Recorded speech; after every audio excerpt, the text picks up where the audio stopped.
लुवणेच्या वेळार पावस कितल्याशाच शेतकऱ्यांची शेतां आडवी पडल्यात। थोड्यांनी शेतां वेळार लुवून पासून भात सुकूंक मेळनाशिल्ल्यान भाताक कोंब आयल्यात। सरकारान मदत करची म्हूण शेतकऱ्यांनी मागलां। जे पळय हे भात हे पोटाचे बिये हे अन्न म्हणटा हेका सरकाराक सांगता जे आमच्या गोंयच्या सरकाराक ही पळय तेंची अशी परिस्थिती जाल्या। पावस पडून जाल्ली बरी आतां पावस पडून सगळें कितें जालां कोंब येयल्यात कितें जालां आनी त्रास जाला। मिशिनां सगळीं आहा म्हटल्यार लुवंक गावना।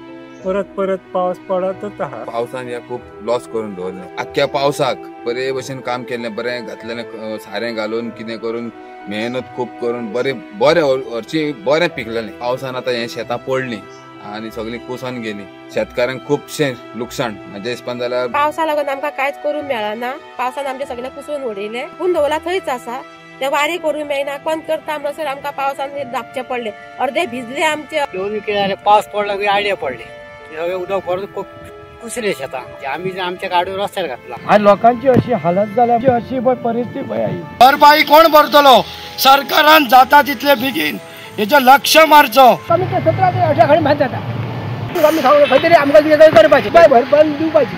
Bureau report, prudent.